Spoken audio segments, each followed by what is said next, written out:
Hello friends, I am back with yet another interesting video. In today's video, you will be learning about Cauchy-Riemann equation in polar coordinates. So without any further delay, let's get started.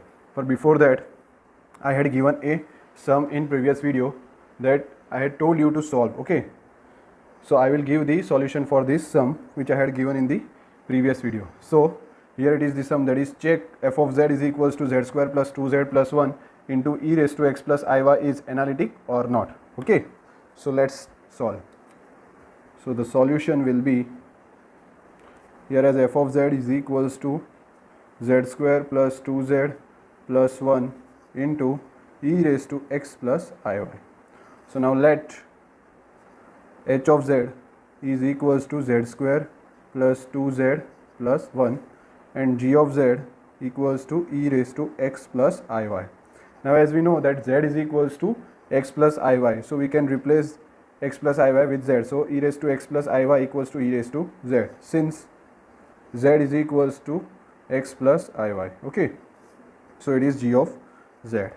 Now in previous video I had told that if f of z and g of z are entire, then f of z minus g of z or f of z plus g of z or f of z into g of z is also entire. So this concept will be used in this sum. Okay, so now as we know that h of z is the polynomial functions, so every polynomial functions are entire functions. Okay, this also I had told that every polynomial and exponential functions are entire. Every polynomial and exponential functions are entire. So here we have polynomial as well as exponential. So h of z is also entire, which is polynomial, and g of z is also entire, which is exponential. Okay, so h of z is entire and g of z is also entire. Why? Because h of z is polynomial function and g of z, that is exponential function. Okay, so here we have f of z equals to g of z into h of z. Okay, so as h of z and g of z are both entire, then according to our point, that is f of z into g of z is also entire. As I will repeat that if f of z and g of z, here we have h of z and g of z. Okay, so if f of z and g of z are entire functions, then f of z into g of z is also entire. Okay, so here g of z and h of z are entire, so g of z into h of z is also entire. So h of z into g of z equals to entire, therefore which implies that f of z is also entire. And what is our question? Check the function is analytic or not. Now as I had told in previous video that the function, if the function is entire, then it will be analytic everywhere. This is for sure, that is this reverse chain is possible. Okay, this reverse chain is always possible, that is function is entire, then it will be analytic. If the function is analytic everywhere, then it will be the differentiable everywhere. If the function is differentiable everywhere, then CR equation is satisfied everywhere, and if CR equation is satisfied everywhere, then the function will be continuous everywhere. Okay, so here f of z is entire, so f of z is analytic everywhere. Okay, so this is the solution. So now we will move towards our topic, that is Cauchy-Riemann equation in polar coordinates. Okay, so Cauchy-Riemann equation in polar coordinates. Now if f of z is equals to u plus iv is analytic function where u and v are the functions of r and theta, and z is equals to r into e raised to I theta, then the CR equation in polar coordinates is given by ur. This ur is the partial derivative of u with respect to r, equals to 1 upon r into v theta, and u theta is the partial derivative of u with respect to theta, equals to minus r into vr, where v theta and vr are the partial derivative of v with respect to theta and r respectively. Okay, I will repeat, if f of z is equals to u plus iv is analytic functions where u and v are functions of r and theta, and z is equals to r into e raised to I theta, then CR equation in polar coordinates is given by ur equals to 1 upon r into v theta and u theta equals to minus r into VR. Okay, now where to use this CR equation in polar coordinates?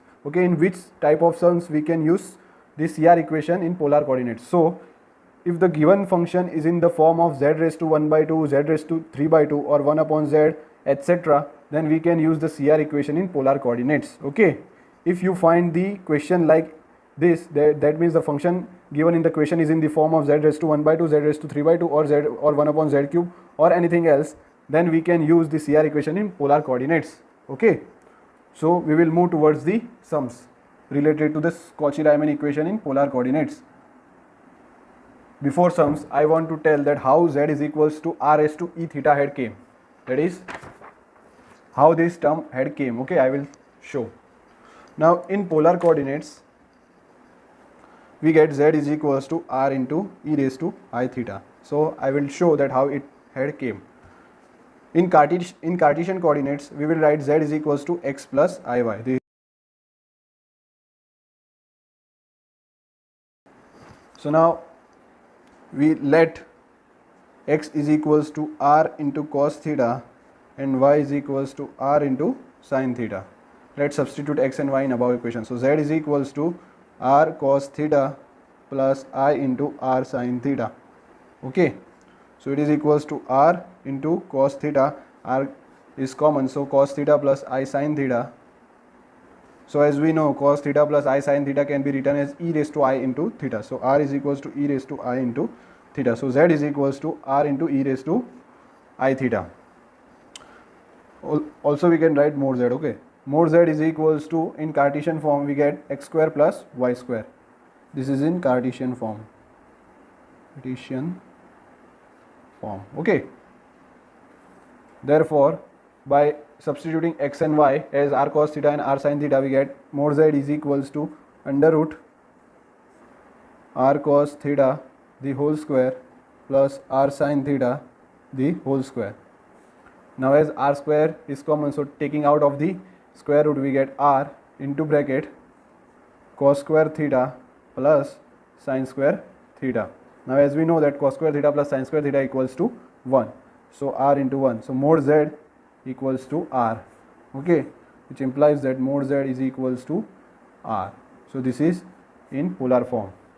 Whenever it is asked to write z in polar form, then you always write z is equals to r into e raised to I theta and mod z as r. Okay, only r. So now we will move towards the sums. So the first sum is prove that f of z is equals to z raised to 3 by 2 is entire. So here the function is given in form of z raised to 3 by 2. So what I had mentioned earlier, that if the given function is in the form of z raised to 3 by 2 or z raised to 1 by 2 or 1 upon z cube, etc. type, then we can use CR equation in polar coordinates.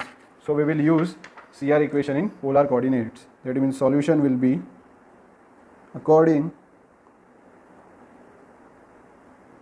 to CR, that is Cauchy-Riemann equation in polar coordinates. Okay, so here we have f of z is equals to z raised to 3 by 2. So we can write f of z as u plus iv, which is equals to z. Now I had told that if we are solving the sum in polar form, then you always write z is equals to r into e raised to I theta. So here z is replaced by r into e raised to I theta the whole raised to 3 by 2. So u plus iv equals to r raised to 3 by 2 into e raised to I into 3 theta by 2. Okay,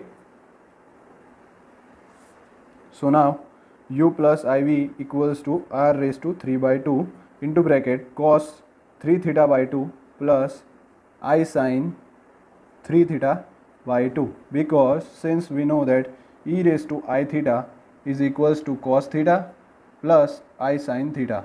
Okay, so by using this form we had expanded this term, that is e raised to I into 3 theta by 2, that is cos 3 theta by 2 plus I sin 3 theta by 2.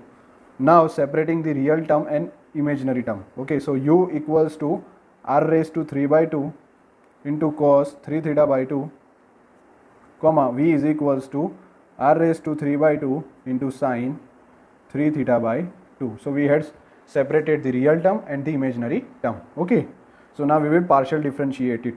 So first we will differentiate partially u with respect to r, So it will be 3 by 2 into r raised to 3 by 2 minus 1. So it will be 1 by 2 into cos 3 theta by 2 as it is.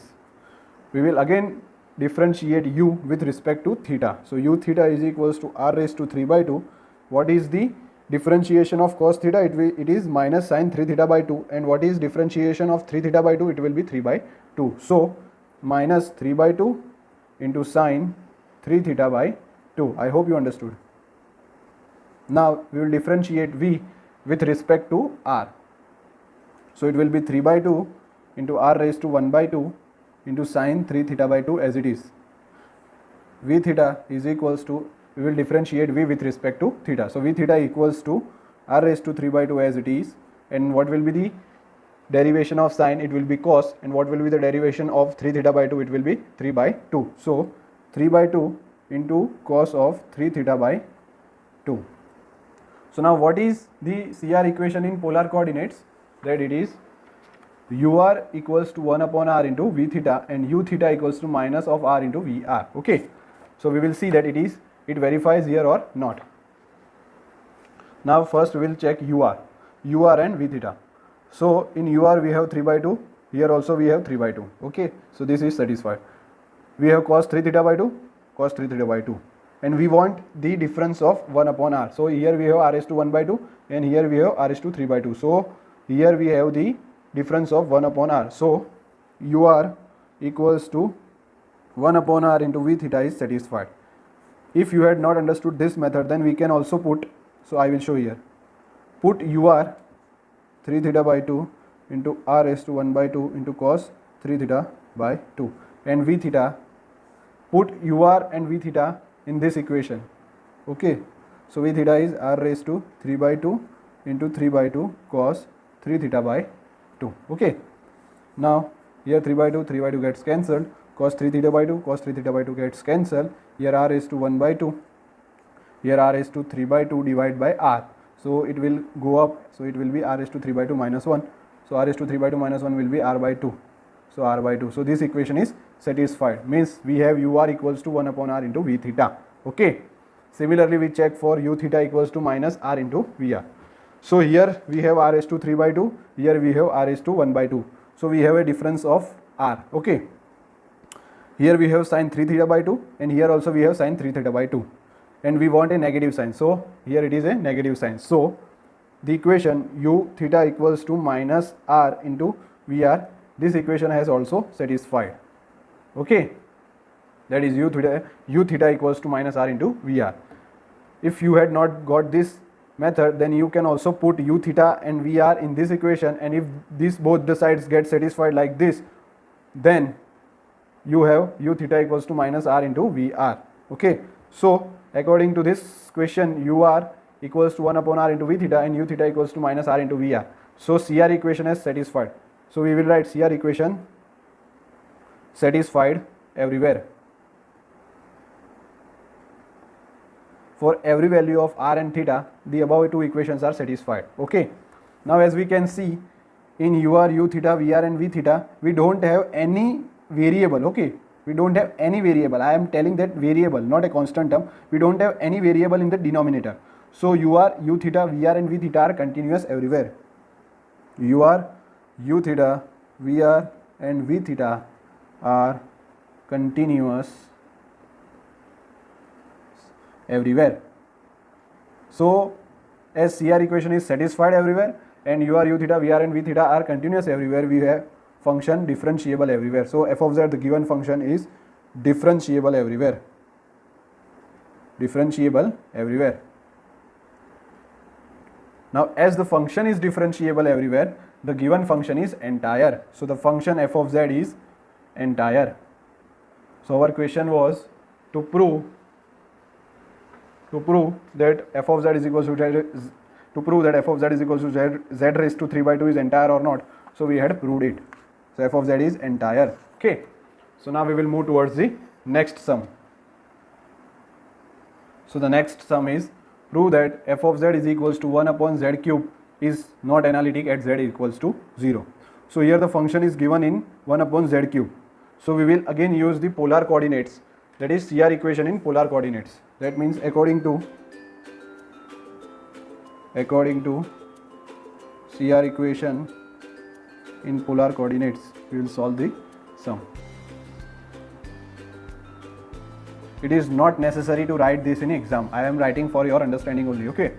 So now f of z equals to 1 upon z cube. So f of z is written as u plus iv, and z is written in polar form as r into e raised to I theta the whole cube, since z is equals to r into e raised to I theta. So u plus iv equals to 1 upon r cube into e raised to minus of I into 3 theta. Okay. So u plus iv equals to 1 upon r cube into e raised to I into minus 3 theta. We know the form of e raised to I theta. It is cos theta plus I sin theta. Okay. So here in the place of theta we have minus 3 theta. So cos of minus 3 theta plus I into sin of minus 3 theta. Now as cos is even function, so cos minus 3 theta will be cos 3 theta, and sin is an odd function, so sin of minus 3 theta will be minus sin 3 theta. It is minus I into sin 3 theta. Okay. It is u plus iv.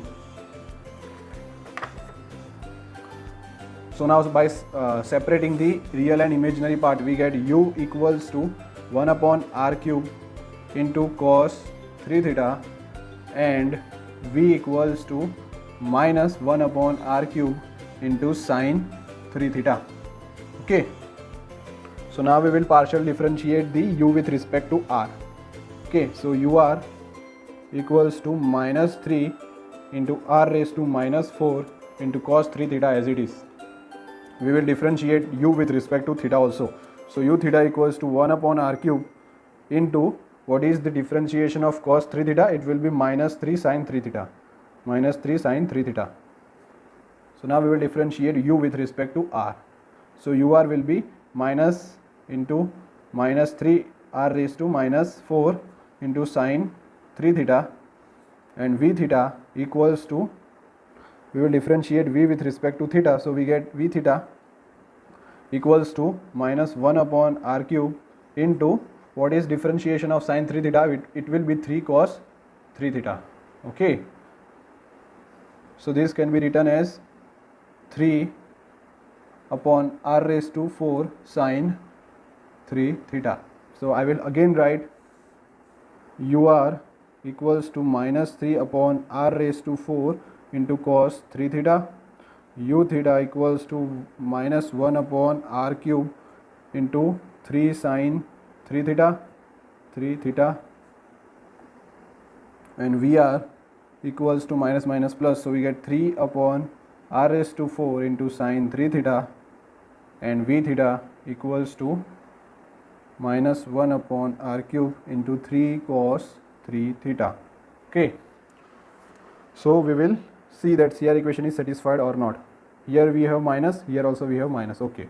Here we have 3, here also we have 3. Here we have cos 3 theta, here also we have cos 3 theta. And we have a difference of 1 by r. So ur equals to 1 upon r into V theta. This equation has satisfied. If you don't understand this method directly, then you can put ur, the value of ur here, and value of V theta here. Then if both the equations are satisfied, then we can say that ur equals to 1 upon r into V theta. Okay. So now we will move towards u theta. Here we have minus 1 upon r cube into 3 sin 3 theta. Okay. And here we have 3 sin 3 theta, and we have negative sign also. And also we have the difference of r. Okay, yes, we have difference of r. So we can say that u theta equals to minus r into Vr. Again, if you don't understand this method directly, then you can put the value of u theta and Vr in this equation. If both the sides of the equation get satisfied, then you can say that u theta equals to minus r into Vr. Okay. here CR equation satisfied everywhere. CR equation satisfied everywhere. For every value of theta and r, we say that ur equals to 1 upon r into v theta and u theta equals to minus r into vr.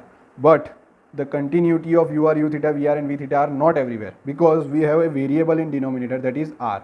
If we put 0 in denominator in place of r, then the function ur, u theta, vr and v theta gets infinity, and that is not the correct condition for the continuity. So at r equals to 0, means as r equals to 0, and we know that z is equals to r into e raised to I theta in polar form. So as r equals to 0, the z gets automatically 0.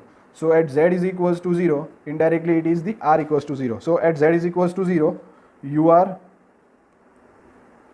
u theta, vr and v theta are not continuous,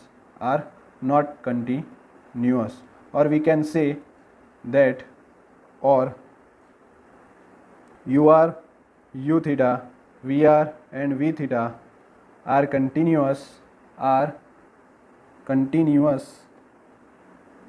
everywhere except at z is equals to 0. Means ur, u theta, vr and v theta are continuous everywhere except z is equals to 0. That means as CR equation is satisfied everywhere and ur, u theta, vr and v theta are continuous everywhere except z is equals to 0, so the intersection of these two conditions will be the point of differentiation of the given function. So function f of z is differentiable everywhere except at z equals to 0. Okay, except at z is equals to 0. So as the function is differentiable everywhere but except at z is equals to 0, we can say the function is not analytic, or we can say the function is analytic everywhere but not at z is equals to 0. Okay, we can say that function is not analytic at z is equals to 0, or we can say that function is analytic everywhere but not analytic at z is equals to 0. Function f of z is not, or we will write function f of z is analytic everywhere except at z is equals to 0. Okay, so this is the answer. So that's all. If you had any doubts, please ask me in the comment section. Please subscribe my channel for more educational videos. Thank you.